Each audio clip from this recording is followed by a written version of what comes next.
Friends, welcome back to my channel. Last classes I completed Julius Caesar Act 1 Scene 2. I told you that was a lengthy scene, so I needed 4 classes. So today I want to shift to physics, class 10 physics, that is first chapter, force or moment of force or turning effect on a body or torque. Okay, this is the first chapter. I again assure you, in every subject I will go from starting to ending. Simultaneously, after completion of all chapter, then we will do different types of question based on ICSE exam. Okay, my channel or my study will go like this. Okay, so today we will start force.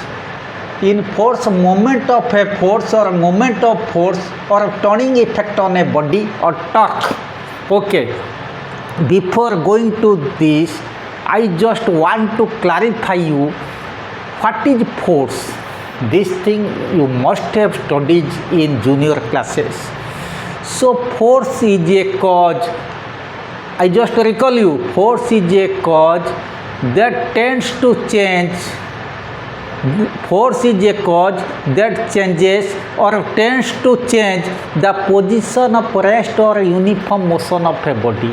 Force is a cause that changes or tends to change the position of rest or uniform motion of a body. Okay, तब ये जो force होता है, simply we can say force is simply a push और pull. Okay, force का unit होता है, SI unit of force is newton and CGS unit of force is dine.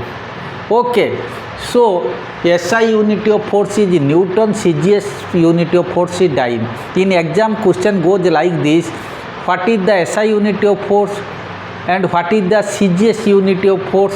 State the relationship between them, or state the relationship between the SI unit of force and CGS unit of force. So SI unit of force होता है SI unity of force. I just recall you, that is Newton, either capital N or small n e w t o. Okay, CGS unit of force, CGS unit of force is dyne. Okay, 1 newton equal to 10 to the power 5 dyne. इसका relation ऐसे होता है. कैसे बाबा? हम Newton को कैसे define करेंगे? हम जानते हैं F equal to M into A. Okay, when F is in Newton, M is in kg, and A is in acceleration is in meter per second square. 1 Newton we can define from this. 1 Newton is the force which is produced when a mass of 1 kg, when a body of mass 1 kg is accelerated by 1 meter per second square. अगर 1 kg मास का एक body 1 metre per second square में accelerate होगा, तो अब इसी में जो फोर्स डेवलप होगा उससे 1 न्यूटन कहेंगे. So 1 newton is 1 kg into 1 metre per second square. इसमें कोई दिक्कत नहीं. मैं अगेन इसको मिटा देता हूँ, तुम लोग को समझाता हूँ. सो 1 न्यूटन न्यूटन डाइन का बीच में रिलेशन हम जानते हैं. 1 newton equal to 10 to the power 5 dyne. इसको हम डिराइव करेंगे. We know 1 newton equal to 1 kg into 1 metre per second square equal to 1 kg होता है 1000 ग्राम. 1 मीटर होता है 100 सेंटीमीटर पर सेकेंड स्क्वायर. सो इसको लिख सकते हैं 10 to the power 5 gram centimetre per second square equal to 10⁵ dyne, because 1 gram into centimetre per second square equal to dyne. इसका कहने का मतलब implies 1 newton equal to 10⁵ dyne. Okay, so this is one important relation. Why I am explaining this? So these are the basic thing. So हो गया 1 newton, SI unit of force is newton, CGS unit of force is dyne. So relationship between newton and dyne is 1 newton equal to 10⁵ dyne. अगर इसका derivation आया prove that 1 Newton equal to 10⁵ dyne, you can do like this. Okay, then तो ये SI unit और CGS unit of force को अगर हम छोड़ दें, दूसरा फोर्स का एक यूनिट होता है gravitational unit of force. Gravitational unit of force, when force of gravity is taken into account, when force of gravity is taken into account, वो होता है gravitational unit of force. Gravitational unity of force, 2000 kilogram force, kilogram force, और इसको कहा जाता है KGF, small KGF. और gram force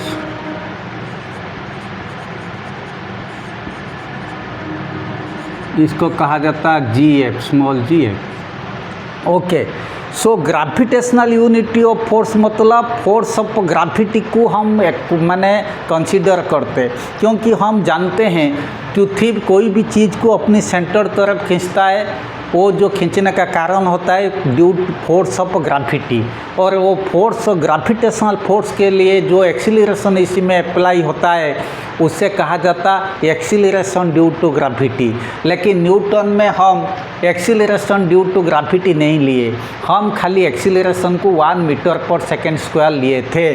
so when we consider about gravitational unit of force, that is first we consider KGF, kilogram force. In that case gravity, force of gravity should be taken into account. Okay, so first kilogram force, so these things should be known. These are the most fundamental things, so I am analyzing these things.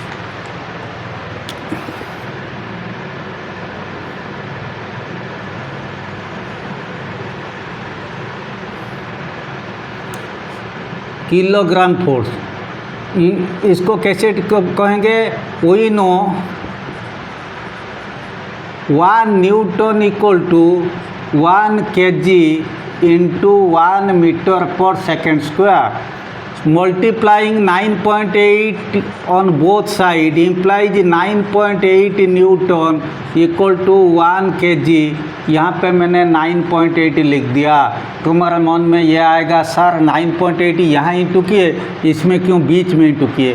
भाई यहाँ into करने पर जो होता है बीच में into करने पर वही होता है. हम बीच में यहाँ इंटू करने का मतलब होता है हम लोग का जो एक्सीलरेशन था 1 मीटर पर सेकेंड स्क्वायर, हमें चाहिए 9.8 metre per second square, because the value of acceleration due to acceleration of gravity is 9.8 metre per second square.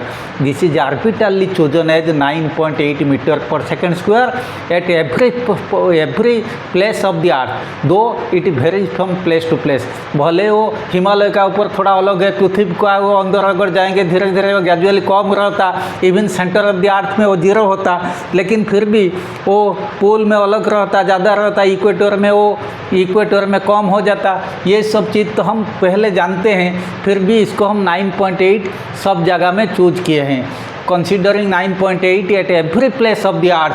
तब इसीलिए acceleration due to gravity 9.8 metre per second square. So यहाँ पे मैंने into किया 9.8 imply. इसका मतलब यहाँ एक्सीलरेशन ड्यू टू ग्रेविटी हम कंसीडर किए, इसका मतलब इसको हम कहेंगे ये चीज़ को 1 kgf equal to 1 kg into 9.8 metre per second square. So ये हो गया ग्रेविटेशनल यूनिट ऑफ फोर्स और किलोग्राम फोर्स और kgf is the gravitational unit of force when force of gravity is taken into account. Okay, we can dip 1 kgf equal to 9.8 Newton. This is one important relation. Sometimes it is assumed 1 kgf equal to 10 Newton. Otherwise, its value is 9.8 Newton. So 1 kgf को हम भी यहाँ define कर सकते हैं। 1 kgf or 1 kilogram force is the force which is produced when a body of mass 1 kg is accelerated by 9.8 meter per second square। अगर एक body 9.8 metre per second square में एक्सीलरेट होता, 1 kg वो body अगर 9.8 metre per second square में accelerated होगा तब उसी में जो फोर्स एक्सपीरियंस होगा उससे 1 kgf कहेंगे। और 1 kgf is the force which is produced when a body of mass 1 kg is being accelerated by 9.8 metre per second square. Okay, ये हो गया kgf बा किलोग्राम फोर्स। और एक भी ग्रेविटेशनल यूनिट ऑफ फोर्स होता है, उससे कहा जाता है ग्राम फोर्स और gf। You just imagine implies 1 kgf को हम कर दिए 1 kg 1000 gram force equal to 1 kg को हम कर दिए 1000 ग्राम इंटू 9.8 1 मीटर को कर दिए 100 सेंटीमीटर पर सेकेंड स्क्वायर। 1000 काट देंगे, implies 1 gf gram force equal to 980 gram centimetre per second square implies 1 gf equal to 980 dyne because 1 dyne equal to 1 gram into 1 centimeter per second square। Okay, ये चीज़ तब 1 gf हो गया 980 dine.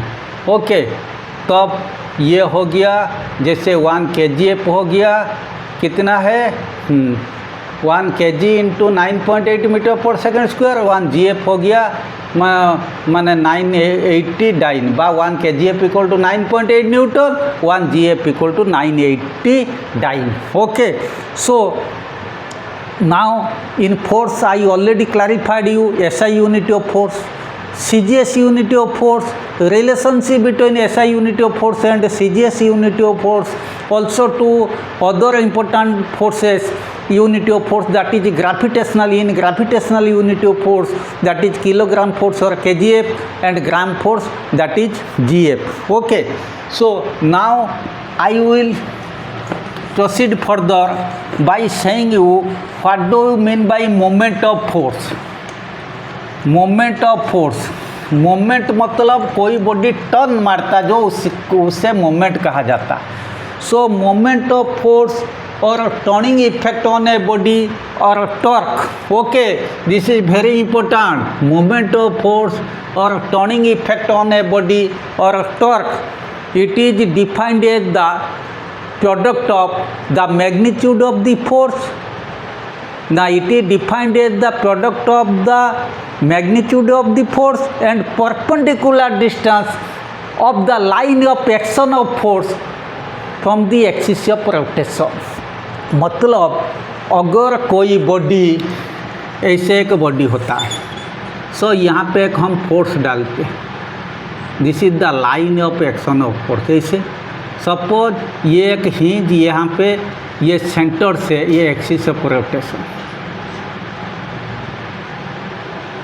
ये axis of rotation से ये suppose ये distance होता है d, सो ये होता है f, ये होता है axis of rotation, axis of rotation. So कोई बॉडी जब टर्न करता तब उसे टर्न करेगा मतलब ये टर्निंग इफेक्ट के वजह से ये तोड़ जा सकता। हम फिजिक्स में हमें सबसे इम्पोर्टेंट चीज़ जानना चाहिए इक्विलिब्रियम। इक्विलिब्रियम मतलब कोई बॉडी को पहले इक्विलिब्रियम में हम लाएंगे। Equilibrium of is the base of mechanics. कोई बॉडी का ऊपर अगर हम एक्सपेरिमेंट करेंगे या काम करेंगे पहले उसे इक्विलिब्रियम लाना पड़ता है। एक बॉडी इक्विलिब्रियम में हो या नहीं हम जानेंगे कैसे। ये बॉडी है जो 3 types of equilibrium. So before machining a body the sum of vertical forces acting on the body should be zero.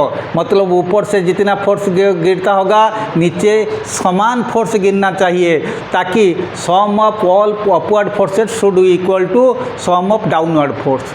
Then sum of horizontal forces acting on the body should be zero.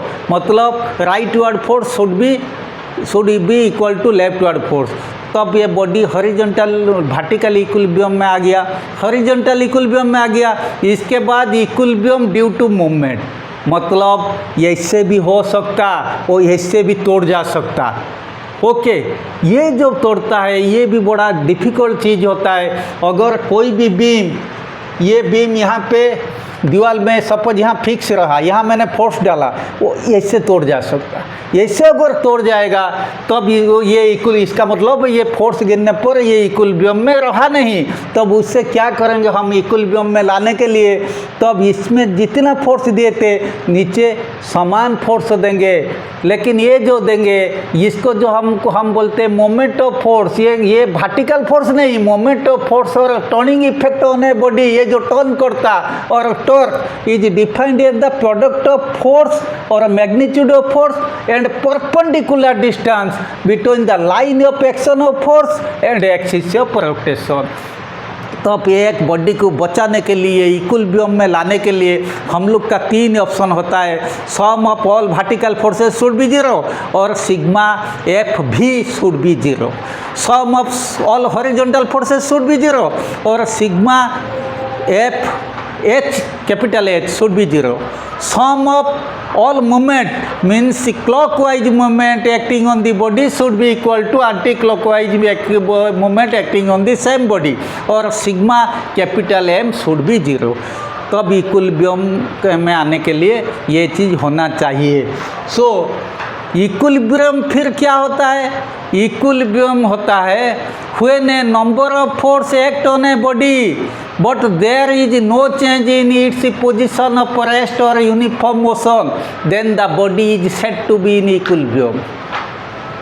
A body is said to be in equilibrium when a number of force act on a body but there is no change in its position of rest or uniform motion। भले 1000 force इसमें गिर सकता, इसका कोई change नहीं होता either rest में या यूनिफॉर्म मोशन में, उससे कहा जाता है इक्विलिब्रियम। तब तुम्हारा जानकारी के लिए as per the syllabus is concern what is equilibrium है हम लोग का सिलेबस में। देन 2 टाइप्स ऑफ इक्विलिब्रियम, एक होता है स्टैटिक इक्विलिब्रियम, एक होता है डायनामिक इक्विलिब्रियम। डायनामिक मतलब जो मोशन में, स्टैटिक मतलब रेस्ट कंडीशन में। स्टैटिक इक्विलिब्रियम खाली एग्जाम्पल मतलब जो रेस्ट कंडीशन में, a book lying on the table LYING static equilibrium. Dynamic equilibrium मतलब जो फॉलिंग ऑफ ए रेनड्रॉप जो आसमान से गिरता, ये हमेशा it is acted by same acceleration due to gravity. इसी में समान फोर्स ऑफ ग्रेविटी एक्ट होता है। So that is also one equilibrium, dynamic equilibrium. Dynamic equilibrium का और एक एग्जांपल मैंने बेहतर एग्जांपल देता हूँ। सपोज तुम लोग मैंने लाइफ लॉन्ग तुम PG तक गए, पोस्ट ग्रेजुएट, हमेशा तुम्हारा 90% रहा। मैंने कहूँगा so far the exam is concerned, माने you are in your career is concerned, you are in dynamic equilibrium. मतलब 10th में 90%, 12th में 90%, ग्रेजुएशन में 90%, PG में 90%। तब इसका मतलब तुम्हारा कैरियर डायनामिक कंडीशन में रहा, मोशन में रहा, लेकिन तुम इक्विलिब्रियम में रहे। Okay, suppose you are sitting on a bike and your father is driving the bike. तुम देखे एक जगह से दूसरे जगह जाते तुम्हारा वही 40 स्पीड में कांस्टेंट रहा, पापा गाड़ी का जो माइल मीटर तुम देखे इसका स्पीड में कोई चेंज नहीं हुआ, तब you are in a dynamic equilibrium. Okay, so dynamic equilibrium का एग्जाम्पल ये भी आ सकता, स्टैटिक इक्विलिब्रियम का एग्जाम्पल ये भी आ सकता। ओके, तो एक आध बार एग्जाम में आया, in which type of equilibrium this is when a beam balance, now which type of equilibrium is there in a beam balance when the beams are, when the beam is in horizontal position। एक beam balance का, beam जो पूरा horizontal position में रहता है वो कौन सा इक्विलिब्रियम होता है, that is static equilibrium. Okay, then थोड़ा सा मैं आज बताना और चाहूँगा। So this is the, then we I shift to moment of force, equilibrium complete, then moment of force. So moment of force और torque is the product of force and perpendicular distance. Okay, so moment of force को torque को कहा जाता है, ऐसे भी लिखा जाता, वो थोड़ा टेढ़ा वाला टी, टाउ टाउ इसका, इसको कहा जाता, एक Greek word tau equal to F into D. ये एक डॉट प्रोडक्ट, फ्यूचर में तुम जानेंगे डॉट प्रोडक्ट एक होता है, एक क्रॉस प्रोडक्ट होता है। ओके, तो अब ये होता है माने ये इसी में एफ डॉट डी, तब force and perpendicular distance, two factors on which moment of force और टॉर्क और turning effect on a body depends are force and perpendicular distance from of the line of action of force and axis of rotation. So magnitude of force का ऊपर moment of force depend करता और perpendicular distance from the of the magnitude of force and line of action of force and axis of rotation, perpendicular distance का ऊपर भी depend करता। This is a vector quantity. Okay, so इसका क्या होता है direction, either according to clockwise and anti clockwise, either inside the plane of paper और outside the plane of paper. ये चीज़ तुम हायर क्लास में जानेंगे। So cross product, dot product of vectors, ये सब होता है, तो बाद में ये जानेंगे, that is beyond the scope of your syllabus. So I am not explaining you. So this is a vector quantity. तुम खाली इतना जानना ये फोर्स है, फोर्स एक वेक्टर क्वांटिटी। ओके, एक वेक्टर बने, सो टाउ और टॉर्क कीजिए वेक्टर क्वांटिटी, इसका ऐसा यूनिट होता है न्यूटन मीटर। भले हम जब बाद में जानेंगे work done equal to F into S, वो भी न्यूटन मीटर होता है। सो दोनों कॉन्साइड हो जाएगा, इसीलिए वर्क डन का न्यूटन मीटर को हम जूल बोलते, नहीं तो दो मिक्सिंग हो जाएगा, बच्चों कैसे जानेंगे, कहेंगे क्या बात है भाई, यहाँ टॉर्क के लिए न्यूटन मीटर, वर्क डन के लिए भी न्यूटन मीटर, इसीलिए वर्क डन जो वाला जो न्यूटन मीटर है उसे जूल कहा जाता।